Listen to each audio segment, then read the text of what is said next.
Thanks very much, Andy. So good morning, everyone. I'm Ariane, and this morning I have the pleasure of chairing three really interesting presentations across high-resolution modelling, carbon sinks, and ENSO forecasting.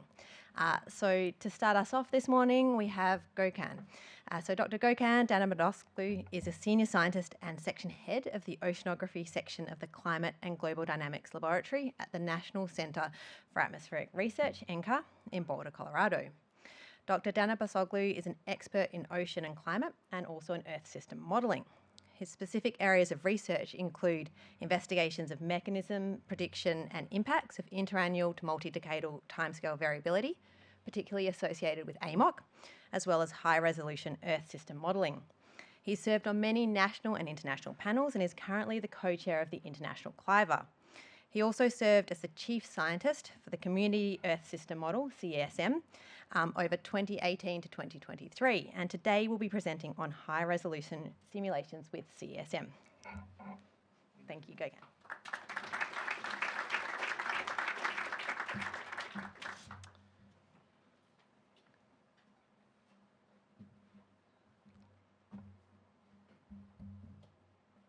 Am I supposed to? Okay, great. Okay. Good morning, everybody. Well, it's really great to see so many people here. This is my first time attending the ACCESS meeting, and I would like to thank the organizers for inviting me to participate in this workshop.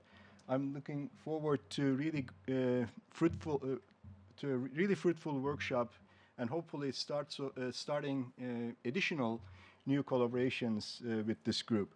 So this morning, I would like to show you some results from high-resolution simulations with the Community Earth System Model. This is a highly collaborative effort between us, that's NCAR, National Center for Atmospheric Research, and Texas A&M University. It is led by myself and Ping Cheng from TAMU, along with Fred Castruccio and Dan Fu from NCAR and TAMU respectively, and we have additional collaborations from both institutions. So what I wanted to do first, briefly provide an introduction to the high-resolution configuration that we are using, as well as introduce the simulations that we have done so far. I wanted to show you three sets of results. The goal here is to focus on differences in representation of processes or phenomena between high-res and low-res simulations. And by low-res, I mean nominal 1-degree resolution in all component models. Then I would like to finish with a summary, and if I have time, I would like to provide a list of challenges and opportunities from my perspective. If I run out of time, you can ask me that question and I can show you the slides. Okay, so what is CESM high-res? We simply refer to it as CESM-HR. It is based on an older version of the CESM, that is 1.3. We purposefully chose this older version because we had some head start, and we sort of had a configuration ready, and we also, at that time, had some simulations that we knew what they were looking like. So this version is from roughly 2012. We are using 1/10 of a degree horizontal resolution for the sea ice and ocean components, and 1/4 degree resolution for the atmosphere and land. Atmosphere and land are on the same grid, and sea ice and the ocean are on the same grid. Atmospheric model has 30 vertical levels. It is the Community Atmosphere Model version 5. The ocean model is the Parallel Ocean Program version 2, POP2, with 62 vertical levels. We are not using mesoscale, submesoscale, or overflow parameterizations in this particular configuration. The initial results, along with the details of the configuration, were provided in the manuscript written by, led by Ping Cheng, and this was published in 2020 in James. So the code base can run, well, it has been ported and optimized for multiple computational platforms. Currently, we are running it on Frontera.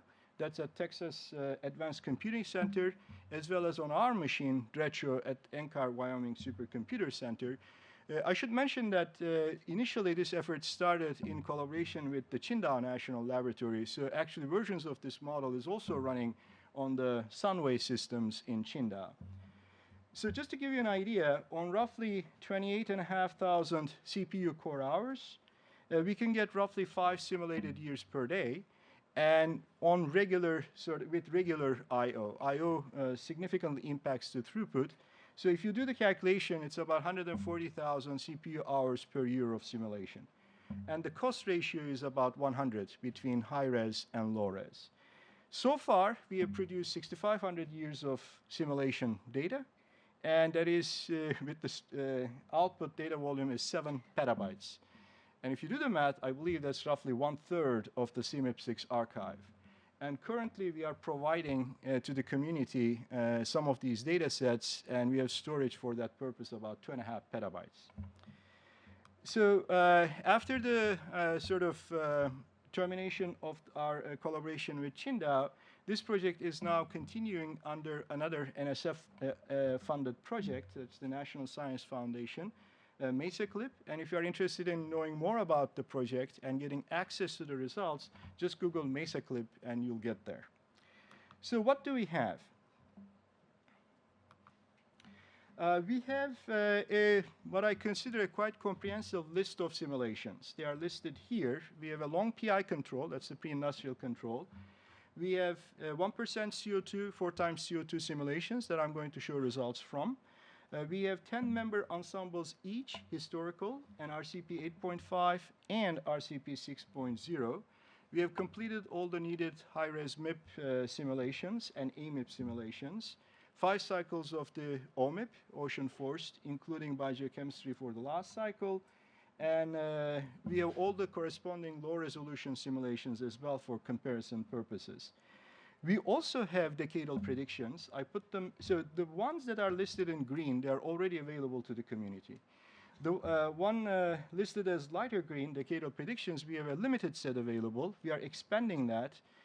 We are doing every single year initialization from 1980 to 2023, and twice a year initialization, actually. In addition to November 1st, we are now adding May 1st initial conditions as well for various prediction purposes. Okay, so what I'm going to show here, 3 sets of results, and they are relatively new. I do not have all the answers. We can discuss the answers. So I'll start, the goal is, again, is to show you or highlight the process differences. Representation of processes are different between high-res and low-res. And I thought that I would start with Southern Ocean trends that might be a significant interest to this group. So what is shown here is the sea surface temperature linear trends for the 1980-2022 period. The upper left panel shows the observations, and you can see that in the Southern Ocean high latitudes, we have actually a cooling trend that extends into the eastern Pacific, tropical Pacific. And this is essentially also associated with more extensive sea ice during this period in the southern hemisphere.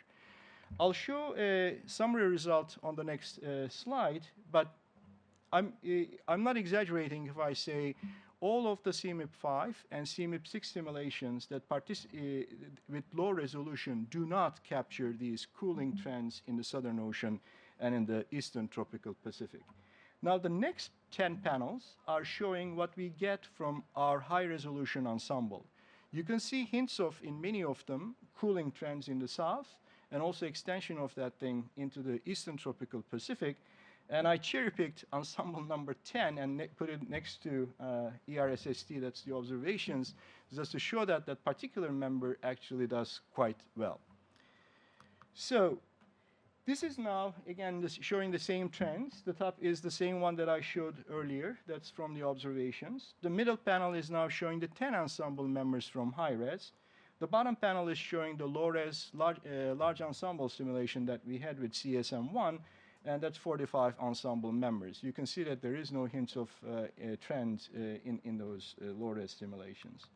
Now, this is getting into a more quantitative looking at these things. So what is shown in the scatter plots, the top one is for the Eastern Tropical Pacific. The bottom one is for the Southern Ocean in those box regions. The blue lines from HR, or dots rather. The green dots are from low-res version, and then the large ensemble, again, nominal 1 degree, is shown in purple. These are now SST trends in degree C per decade, so it's slightly different unit.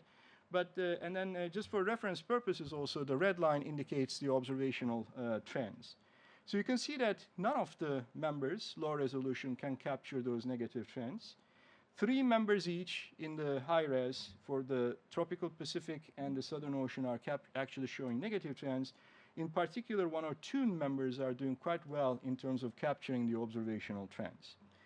Why is that the case? So we think that it has something to do with the meridional heat transports in the ocean. And I'll come back to, on the next slide, the role of ozone. So what is shown here, this is actually led by a paper from in 2023 by Steve Yeager. The top panels show the mean heat transports in low-res and high-res. Low-res is on the left side, high-res is on the right side.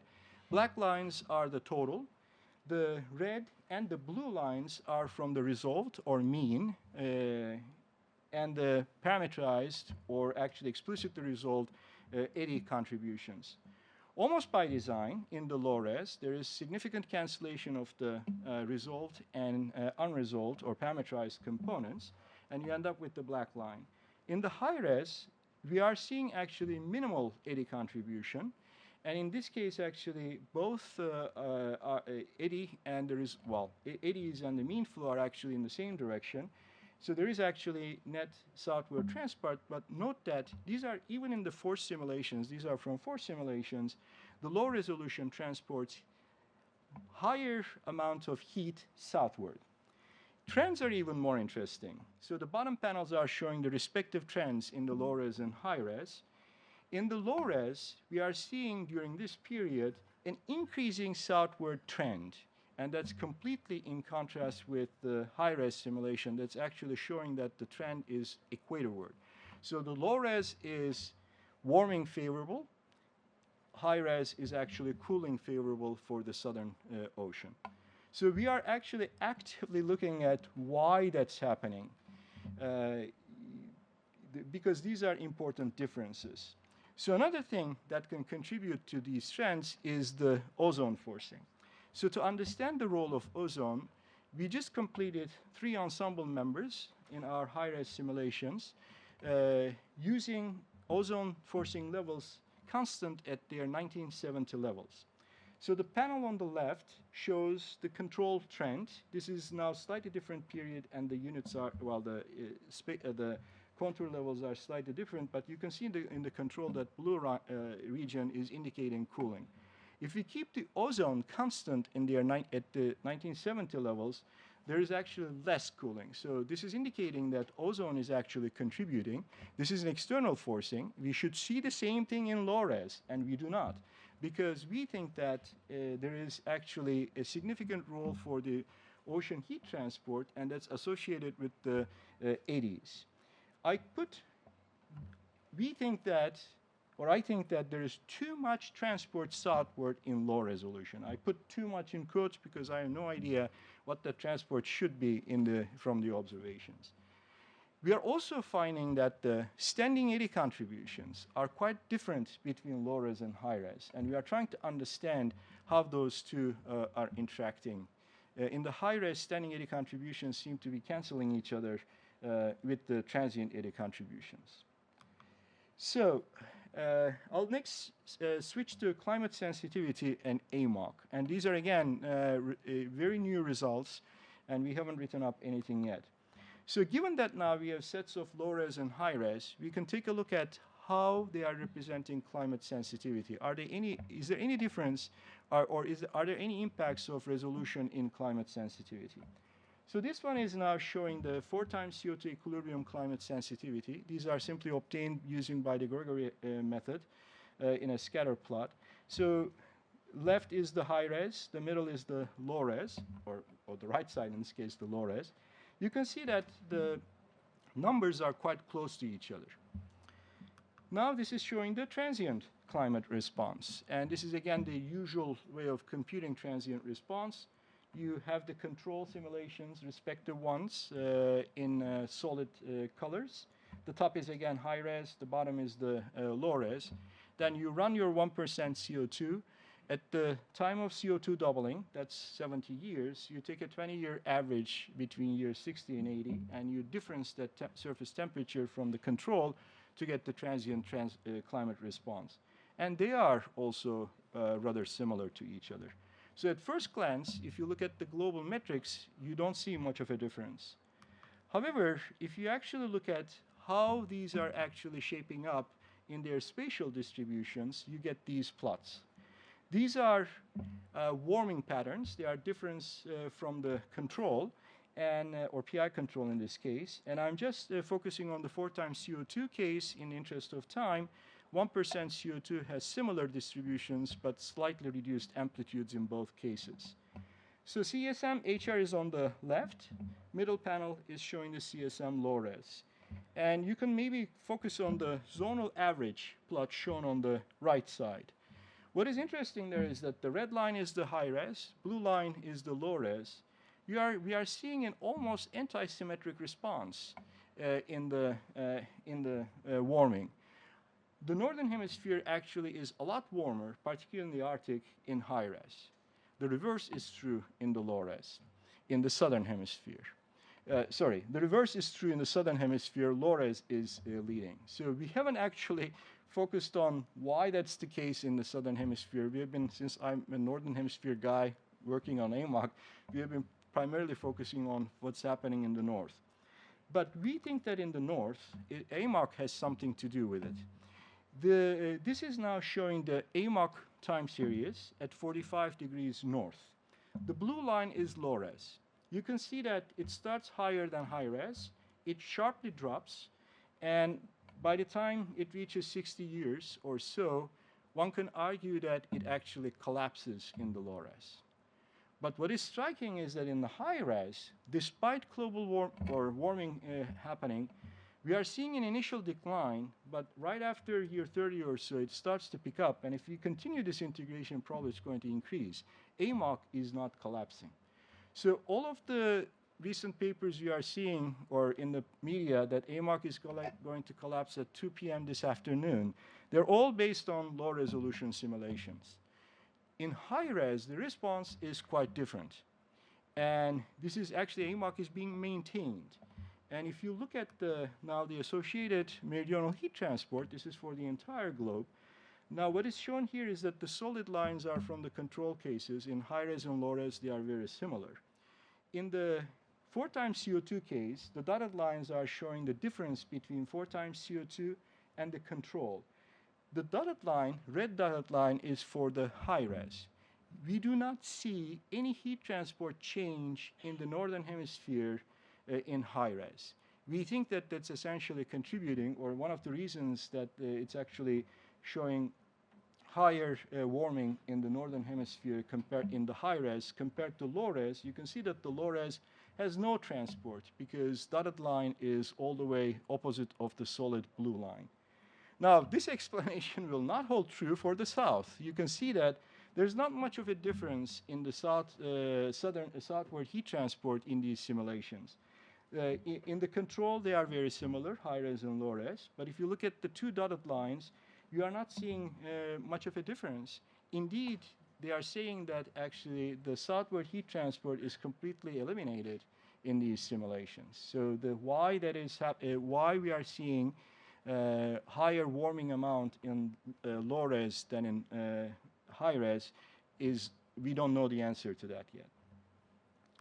Okay, so relatedly, coming back to AMOC, when I say there are process differences and the results are different, we also looked at what's happening in our future scenario simulations.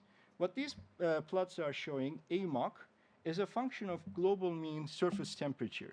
Just to be more precise, these are actually changes in AMOC in percentage at 45 degrees north, and these are from our 8.5 simulations. And these are essentially for each binning, we are putting the PDF of that distribution for each global temperature bin. So you can see right away, and then the line fit rate of change is shown in the lower in the panels too. So the change of AMOC, percentage change of AMOC, is a lot bigger for per degree C in low res than in high res. In our high res simulations, we are seeing AMOC weakening, but we are not seeing any AMOC collapse so far. And that's again in contrast with low resolution simulations. So with that now, I would like to skip to the last example that I wanted to show you is the extreme precipitation. And this is over land. So what is shown here is the observed and simulated annual average extreme daily precipitation. If you are in the atmospheric modeling community, that's referred to as capital R 99P. That's the one that we are actually looking at. The top panel, the top left, is from observations. And the middle upper panel is from CESM high-res, all 10 ensemble members. And the corresponding 10 ensemble members from low-res are shown on the right side. So right by eye, you can see that we are doing a lot better in representation of extreme precipitation in high-res than in low-res simulations. That's also reflected in the global mean values of extreme precipitation that I just put in the middle. But this is not just coming from our simulations. We can take a look at the high-res MIP. There are 9 models. And also CMIP6 archive, we use 35 models here. They are shown in the bottom panels, bottom left and bottom middle. You can see that any high-resolution model seems to be able to capture these extreme precipitation events. The lower right panel shows the PDF distributions as a function of precipitation rate. The black line is from the observations, and the red line is from CESM high-res. The orange line is from the high-res MIP simulation. So you can see that high-res is actually capturing better the extreme precipitation events. In fact, CESM high-res is a bit overcooking it. You can see that it's actually higher than in observations. Why is that happening? So in order to understand, so all of that increases, by the way, is coming from the resolved precipitation, not the parameterized precipitation in the atmosphere. So to understand why this is happening, we actually used the multi-object analysis of atmospheric phenomenon algorithm, MOAB algorithm. This algorithm, using hourly output, can determine atmospheric phenomena, and also it can associate which atmospheric phenomena is associated with extreme precipitation. So we had to rerun these high-resolution simulations. We were able to afford only one ensemble member for 30-year segments and produce hourly output that's needed by the algorithm. So the top panel now is showing, so just to back up, mesoscale, the extreme precipitation events usually are associated with mesoscale convective systems. So we are essentially looking at if we are doing good, well with the mesoscale convective systems. Indeed, the top panel is now showing from ERA5 reanalysis, mesoscale convective systems on the left side. The middle is for high-res, and the low-res is on the right. Please note that the low-res color scale is 1/50th of the other two. So clearly there are no mesoscale convective systems in the low-res. High-res is able to capture them in really nice, I think, correspondence with the reanalysis. Now the bottom panel is more interesting. It now connects which atmospheric phenomena is associated with extreme precipitation events. The bottom left, it's actually looking at 15 different atmospheric phenomena. The bottom left is from reanalysis. The middle is high-res. The right side is the low-res. I mean, it's clear that the high-res is actually able to capture mesoscale convective systems, and they are associated with the extreme precipitation events. In low-res, they are mostly associated with the Jetson fronts. So this is a difference in phenomena. Quarter-degree atmospheric resolution, it looks like, can get you there a lot. And it is, we are not resolving individual convective events, but we are actually doing a lot better with the horizontal convergence and updraft of the needed for the mesoscale convective systems, provided that you have the right moisture and atmospheric stability. So this is a fundamentally different process between low-res and high-res. With this confidence now, maybe we can look at the future, and these are now showing the projected extreme precipitation in low-res and high-res and their drivers. These are differences of a 30-year period in the future, 2017-2100, minus a present-day 30-year period. Upper panels are for high-res. The lower panels are for low-res. The left panels are for the total. You can see right away that with the high-res, we are projecting 2.5 times higher amount of extreme precipitation than in low-res. And why is that the case, or what's the cause of that thing? You can, the two panels, spatial distributions, are showing the dynamical contributions that's associated with the flow structures, and then the thermodynamical contributions that's simply the atmospheric moisture content increase. And then the zonal averages of those are shown on the right side. Without going into too much detail, there is some increase in the thermodynamical contribution, but most of the increase of precipitation in high-res is associated with better representing the atmospheric dynamics or dynamical flow structure. Okay, so with that, I think I'm doing fine on time. Yeah. Summary is we have a large volume of high-resolution simulation data sets that have been released to the community. HR simulations, high-resolution simulations, offer substantial improvements, such as more accurate representations of SSD trends and extreme precipitation events. We have also looked at the evolutions of tropical cyclones and how they are going to evolve in the future. They are significantly different, of course. And representation of processes are different in high-res and low-res, with those of HR I would argue that in better agreement with observational-based estimates. Analysis of simulations is ongoing. We have so much data, and we need help. So if you need, if you need sort of something to look at, you can just contact me or check the MESACLIP website. So I'll just briefly provide a list of my list of some of the challenges and opportunities with high-resolution simulations. I know that there are new projects here in this community as well going in that direction. So tuning is a major issue. The spin-up is a major issue. High resolution does not cure all the problems. We have lots of biases still remaining. Computational resources, I gave these numbers already. You need extensive computational resources. And then you need to be aware of the space for storage and how we are going to serve these things to the community. That's a nightmare. So there are some opportunities, however. We can optimize the code and take advantage of new and emerging computational resources. We are running on GPUs with C++. In fact, this is how we are proceeding. We are already converting atmospheric model to C++ with non-hydrostatic dynamical core, and we have a newly funded project to convert MOM6 to run on GPUs using MREX and C++. We can explore lossy compression.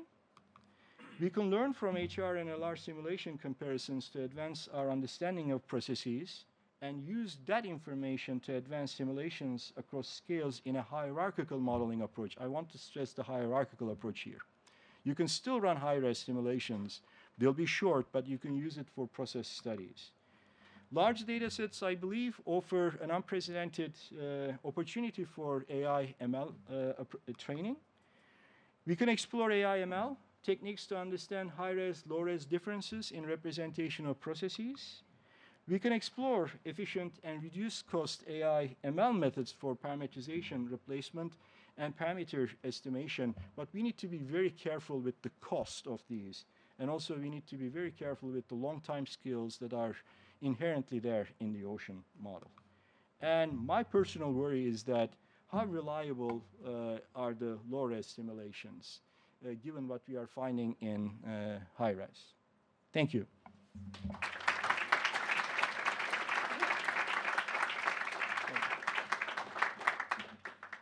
Great. Thank you very much, Gokhan. We've got time for questions. I can see Christian is straight off the mark. Great stuff, Gokhan. Maybe we get to high-resolution models one day everywhere. My question is, there's this myth in a community that as long as the ocean is high resolution, we're good, and we can run the atmosphere at 1 degree and the ocean at a 1/4 degree, and that's a sensible thing to do. Have you actually played with that? You could run the atmosphere at 1 degree and the ocean at a 1/4 degree. What happens? Yeah, so actually, we haven't done it under this setup, but I don't believe that myth is true. Thank you. Yeah, I mean, what we see, anecdotal evidence, at least in our case, is indicating that to be able to capture these mesoscale convective systems and other stuff in the atmosphere, you need to be at least 1/4 degree resolution.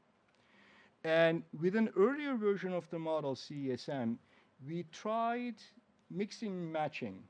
1 degree atmosphere, we didn't try 1 degree coupled to 1/10 of a degree, but there was a 1/2 degree atmosphere coupled to 1/10 of a degree, very short integration that showed some improvements, but not anywhere close to these things.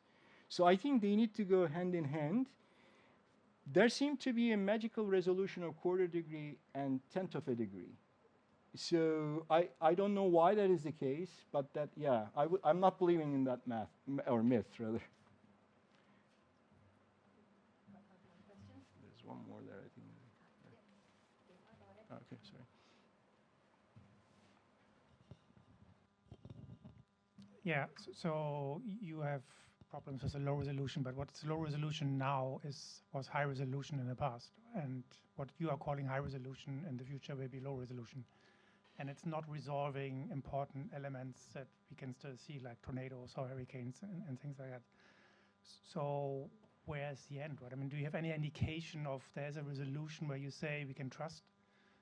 Well, I mean, so I would argue that still for CMIP purposes, many of the resolutions that are being actually offered by the modeling centers are still coarse. In the ocean model, they are going to 1/4 degree, but that's not for physics purposes most of the time. It's what they can fit on a computer. And 1/4 degree, in my view, and I mean, this might be a controversial statement, is sort of no man's land in a sense. You don't resolve mesoscale eddies, yet you skip mesoscale mixing parameterizations. So in the atmosphere, I don't think that they're going to any finer than, I don't know, maybe Christian knows it better than I do, but they are still staying relatively coarse. And that's what you can afford to run really millennial scale simulations needed for CMIP. I think, so in my view, when I say high res, I'm keeping this resolution. Then there is the ultra high res, that's kilometer scale resolution. I think we need to start in that direction to understand processes better. And I have no idea when I'm saying that the high res is doing better in terms of representation of processes. I don't have another bound to say that we are even, there are still so many biases in the high res, what I call. So I think what I'm saying, low res, high res, and ultra high res will stay there for the next 5 to 10 years because kilometer scale models are not there and they have so many issues. So I can see there are more questions, but unfortunately we've got to keep to time. So let's thank Gokhan again. And if you've got more questions, please come and chat with him at morning tea. thank you.